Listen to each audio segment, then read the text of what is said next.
Bapak Ibu yang dimuliakan Allah, uhayyikum bi tahiyatil Islam, tahiyat ahlil jannah. Assalamualaikum warahmatullahi wabarakatuh. Para pejabat-pejabat di Kementerian Keuangan, Sulawesi Selatan, Sulawesi Tenggara, Barat, semua ini Masya Allah, pejabat semua. Auranya beda kalau duduk samping pejabat, Pak. Masya Allah. Yang saya hormati dan saya muliakan anak-anak yatim dan panti asuhan. Ya. Panti asuhan mana, nak? Nikmatullah, Masya Allah. Semoga Allah mudahkan kalian menghafal Quran, ya. Mudahkan menjadi anak yang insya Allah sukses dunia akhirat. Ya. Nabi kita SAW adalah seorang yatim. Ya. Beliau lahir, ayahnya sudah tidak ada. 6 tahun ibunya wafat. Ya. Makanya Nabi SAW mengangkat 2 jari begini Bapak Ibu sekalian, lalu mengatakan, ana wa kafirul yatimi kahataini fil jannah. Saya dan orang yang sering mengasihi anak yatim itu sedekat ini di surga. Makanya di antara amalan yang saya selalu sampaikan di semua kantor saya mengisi. Ya. Kemarin di Polrestabes Makassar, hari ini di Gedung Keuangan, ya. Besok di Polda, ya, di Karebosi sama Pak Kapolda. Saya selalu sampaikan sama semua pejabat, saya bilang, Pak, kalau mau Anda tenang dunia akhirat, punya amalan rahasia yang bahkan istri Bapak nggak tahu. Apa kira-kira Ustadz? Saya bilang sederhana, asuh anak yatim, Pak. Ya. Kalau asuh anak yatim ketahuan, percaya, istri senang. Yang bahaya kalau mengasuh janda, Pak. Ketawa dia. Saya bilang kalau asuh anak yatim ketahuan, nggak ada yang marah, saya bilang. Ya. Kan dua-duanya kebaikan. Ya. Ngasuh janda kebaikan, ngasuh anak yatim. Karena dulu Rasulullah menawarkan, ini ada janda-janda yang suaminya meninggal perang, ditawarkan oleh Nabi SAW. Ya. Namanya aramilah. Aramilah itu armalah, Pak. Wanita-wanita yang suaminya meninggal di medan perang. Ya. Nah, kalau mau punya amalan rahasia, amalan yang paling cerdas, tepat, dan subhanallah ini bisa menjadi senjata kita di hadapan Allah agar mendapatkan sabda Nabi, saya dan pengasuh anak yatim sedekat ini di surga. Pak, gak mungkin Rasulullah di surga paling rendah, gak mungkin. Ada 8 pintu surga, Pak. Paling tingginya Firdaus. Di situ lagi ada lagi tingkat tertinggi namanya Maqamah Mahmuda. Maqamah Mahmuda itu tempat paling tinggi di surga Firdaus. Subhanallah, Rasulullah sendiri yang katakan, dan ini hadis Bukhari Bapak Ibu sekalian, saya dan pengasuh anak yatim sedekat ini di surga dengan orang yang mengasuh anak yatim. Antara jari telunjuk, Pak, dengan jari tengah. Kalau Rasulullah kayak gini kan antara ibu jari dengan ini kan masih ada jarak. Ini gak ada jarak, Pak. Ya. Betapa dahsyatnya mengasuh anak yatim. Ya. Alhamdulillah saya bina beberapa anak yatim. Ya. Di beberapa panti asuhan, ya, di Makassar. Sengaja kita undang setiap event. Ya, khususnya buka puasa seperti ini Bapak Ibu sekalian, selalu saya syaratkan ketika kemudian ada acara buka puasa, saya bilang, ada nggak anak yatimnya diikutkan? Ya, itu kalau perlu itu wajib Bapak Ibu sekalian. Buka puasa itu undang 10 orang, 20 orang, beri makan mereka. Ya, itu bagian daripada cara cerdas beramal. Waktu kita terbatas, waktu kita hidup singkat, dipotong dengan banyaknya kegiatan kerjaan kita. Kalau kemudian kita nggak cerdas-cerdas punya amalan Bapak Ibu sekalian, kita rugi. Ya, tadi sudah disampaikan oleh Pak Kanwil, ya. Semua amalan terputus kecuali 3. Iya. Sedekah jariyah, aw ilmun yuntafa'u bih, aw waladin salih yad'ulah. Kalau ngasuh anak yatim, Pak, 3-tiganya dapat. Iya. Sedekah jariyah, ya, bangun jalan, bangun masjid, bagus. Itu jadi amal jariyah, selamat terpakai, alhamdulillah. Tapi nggak masuk dalam diantaranya anak soleh yang mendoakan, nggak masuk. Atau ilmu yang bermanfaat, nggak masuk. Tapi ngasuh itu beda loh dengan, bedakan mengasuh, iya, dengan menyedekahkan, dengan menafkahi, itu sesuatu yang beda. Mengasuh itu ada perhatian khusus, Pak. Iya. Yang saya maksud begini, Pak Adnan contohlah, ya, mumpung tadi pas juga depan saya, ya, mumpung tadi baru disebut namanya, ya, paling banyak pencapaiannya nih, Pak.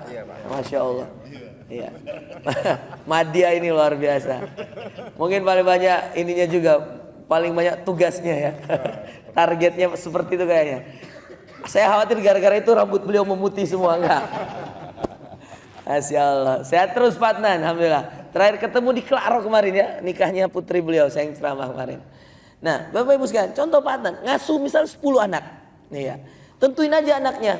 Dan memang diusahakan Pak, anak itu tidak sampai balik, itu yatim yang benar. Yatim dalam kaidah Islam, perhatikan Bapak Ibu sekalian, adalah semua anak yang tidak punya ayah ataupun ibu. Kalau dalam Islam itu seperti itu. Cuman memang kalau di Indonesia dibedakan lagi. Kalau ayahnya nggak ada, yatim. Kalau nggak ada ibunya, piatu, gitu kan? Iya. Kalau nggak ada dua-duanya, yatim piatu, gitu. Padahal kalau dalam kaidah Rasulullah SAW, semua yang nggak punya ayah maupun nggak punya ibu itu dikategorikan yatima. Fa ammal yatima fala taqhar wa amma sa'ila fala tanhar. Iya. Ini dalam surah Ad-Duha, al-yatim ya, itu adalah orang yang tidak punya ayah maupun tidak punya ibu. Dan batasnya mereka balik, Pak. Jadi cara ngasuh anak yatim itu, mohon maaf ini saya ngajarin supaya kita bisa punya amalan setelah ini. Dia misal 5 tahun, ada yang 3 tahun, ada. Setelah dia balik, ya kan? Kita cari lagi yang lain. Jadi ini kita lepas, ya, sampai dia balik. Atau kalau kita mau terus, Ustadz gak apa-apa anak yatim ini karena udah deket dengan saya.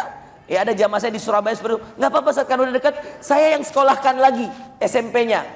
Ya, karena biasanya orang laki-laki atau perempuan itu 12 tahun atau 11 tahun balik dia.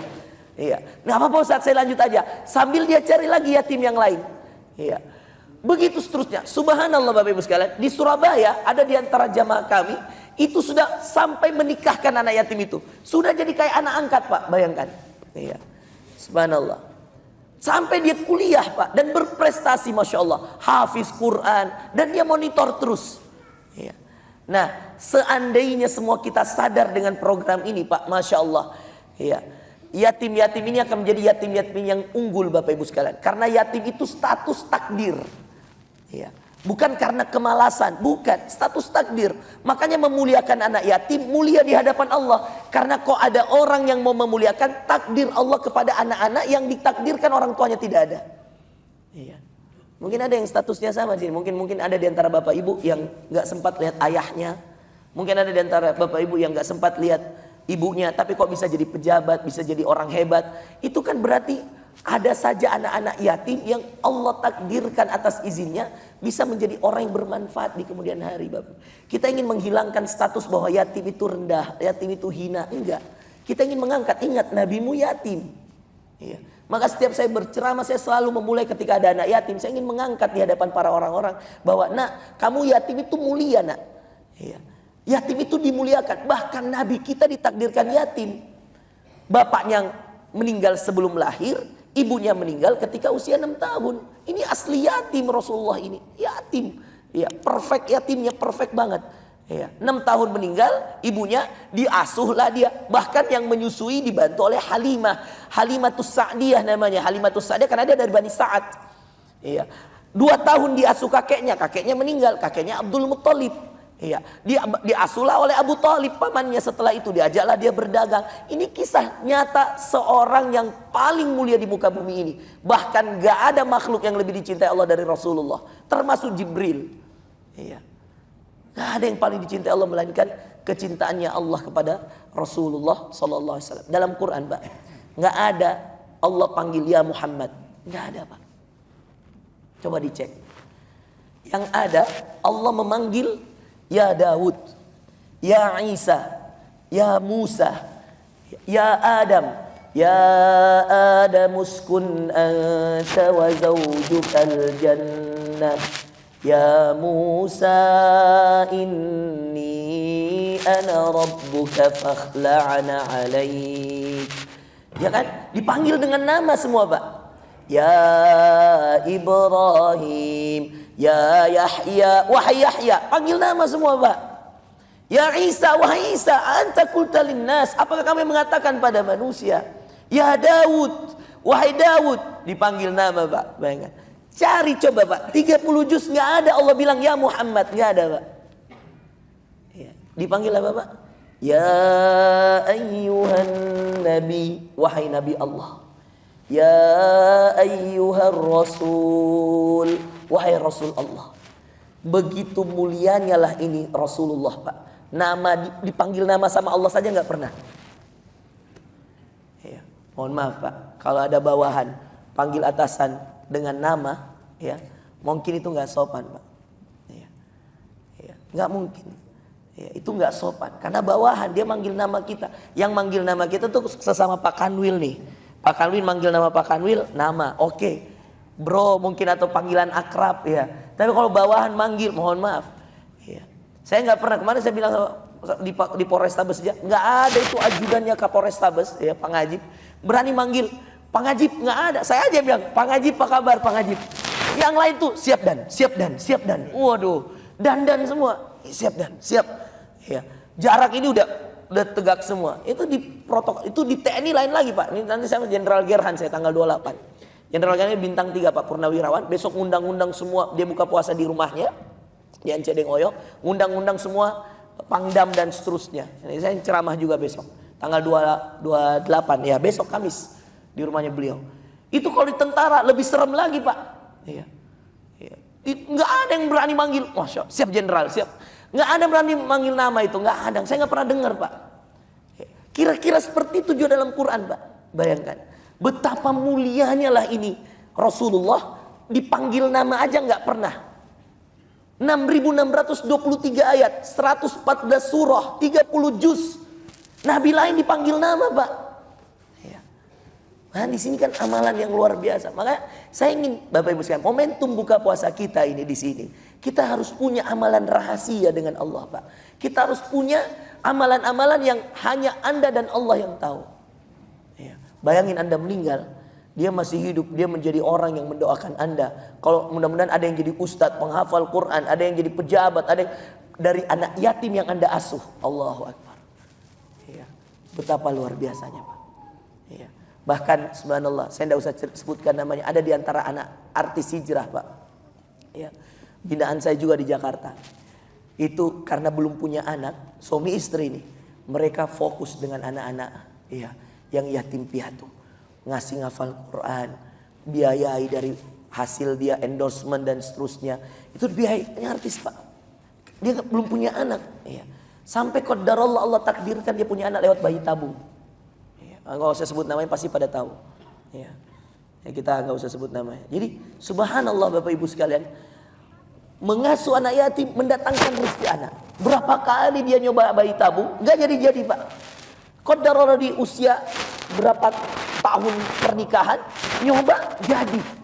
Subhanallah. Ya. Di antara mendatangkan rezeki Pak. Ya. Mengasuh anak yatim, mendatara mendekatkan posisi kita di surga, mengasuh anak yatim. Nah ini satu di antara amal yang lain. Nah di antara amal yang lain Bapak Ibu sekalian, yang juga bisa menjadi amal rahasia kita, power kita, adalah bangun malam, bertaubat, minta ampun sama Allah. Kalau yang nomor satu ini ada effort harta, yang kedua ini ada effort jiwa Pak. Inilah yang kemudian dalam Al-Quran, wajahidu bi amwalikum wa anfusikum, dan berjihadlah dengan harta dan diri kalian.